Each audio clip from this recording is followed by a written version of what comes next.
Assalamu alaikum everyone and welcome to another episode of TSF Reviews. Today we're going to be reviewing the D&D animated series, The Legend of Vox Machina, based off of Critical Role's Campaign 1, and it focuses on the, the Briarwood arc.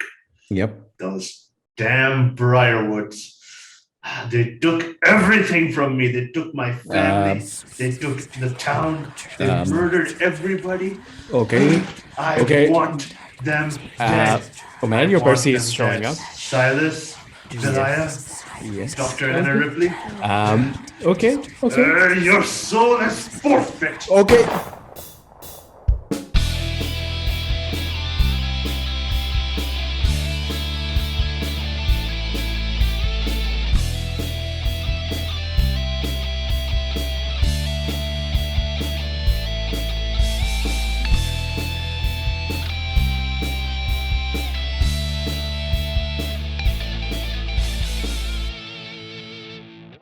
Hi guys. So now that Umair has gotten over his Percy episode, or Orthox episode, as you would like to call it, whatever the case. But yeah, Vox Machina, man. I think this is the first ever D&D campaign that has ever gotten an animated series, and that too by Amazon. It just goes to show like what kind of a supportive and encouraging fandom that they have, that the fans loved the story so much that they wanted it to be animated, and here we are.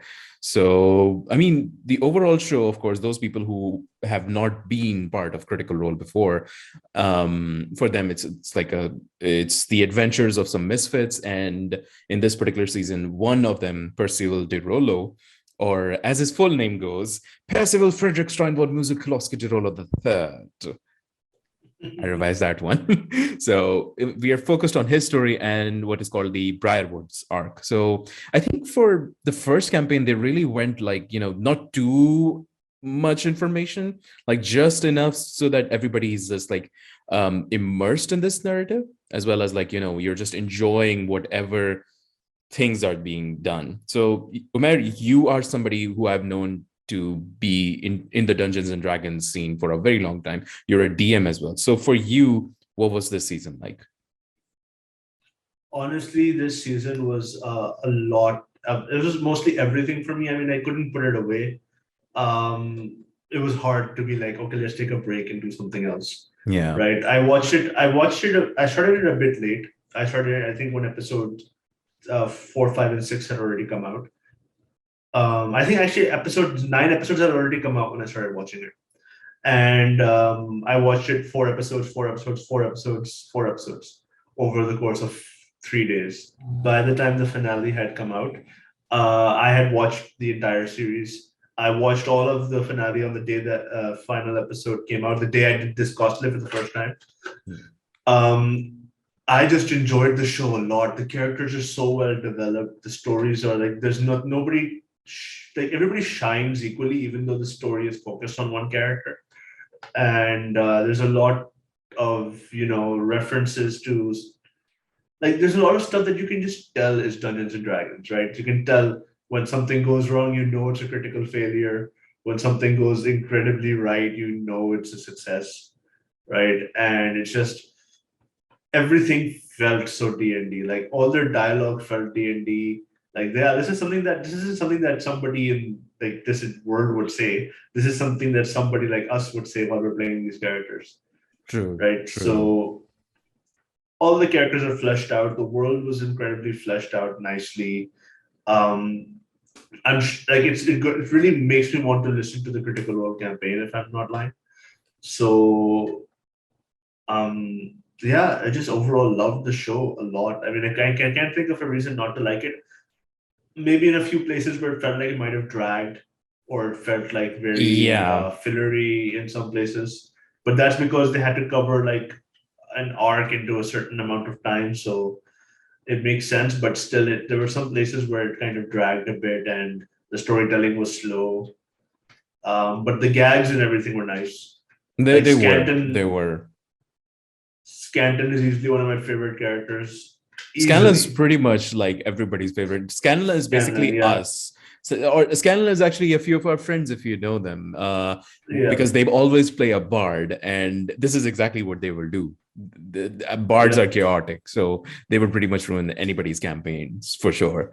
So, but my only My gripe last with character was a bard, just by the way. yes, I remember that one.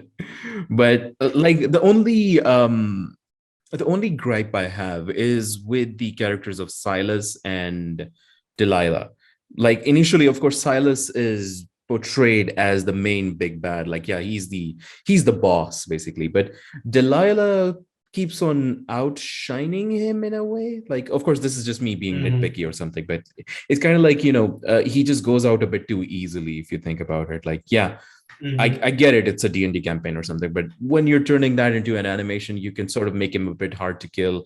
Like make him push the party to the last death saving throw, if you will, until of course they find a way, just like how Keelit does with her sun powers and everything. So it's one of those things.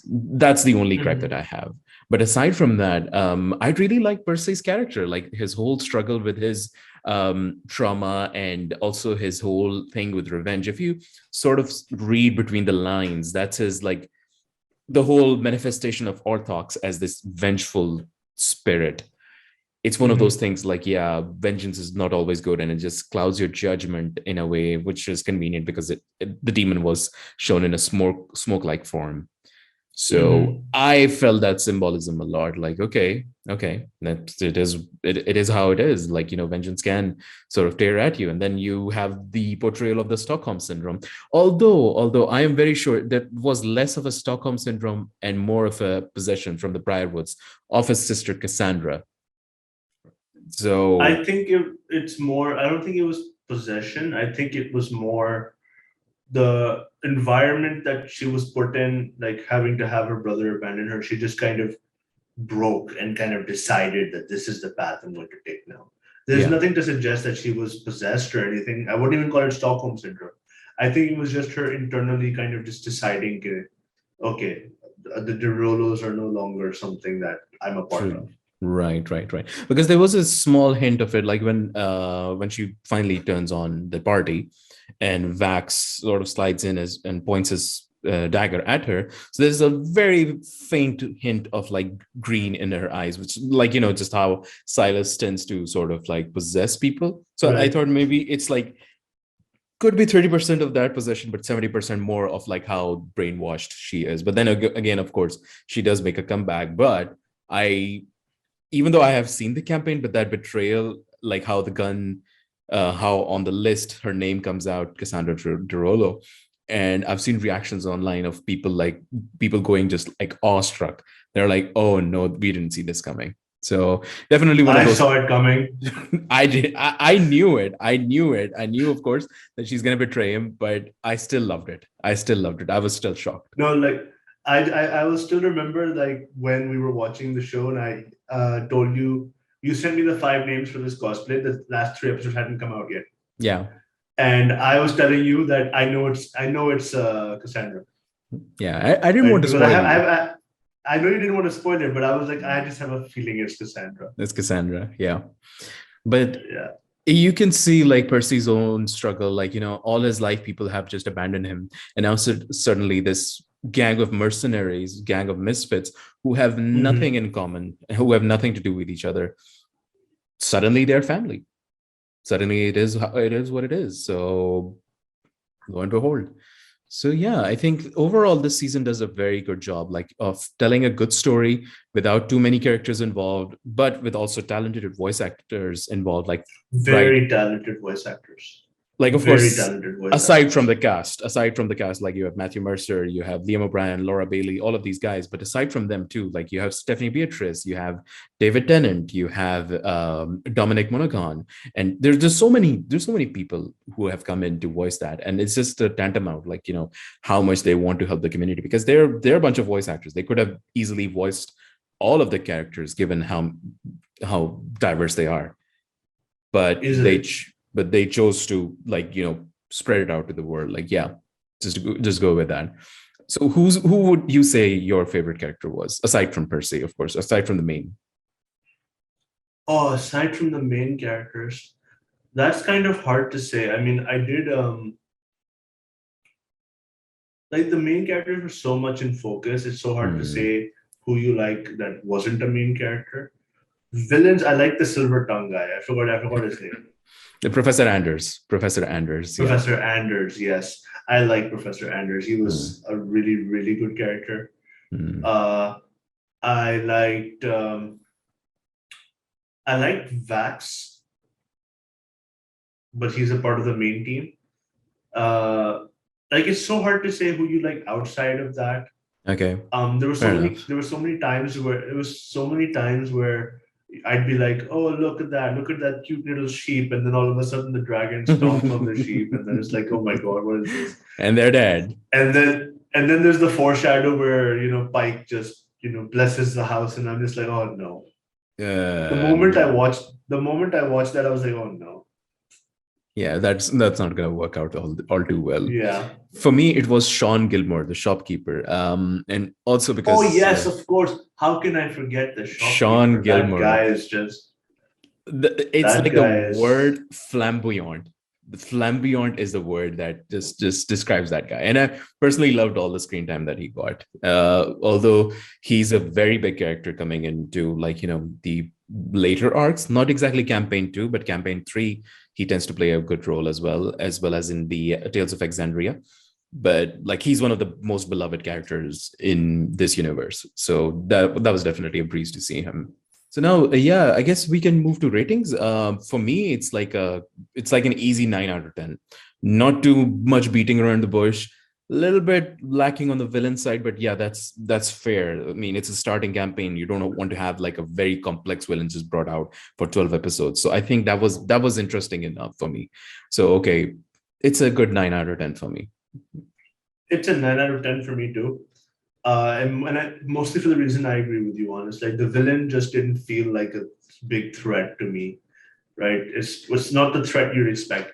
But I loved the character development, especially Pike and Percy, right? Hmm. They both got incredible character development throughout the show.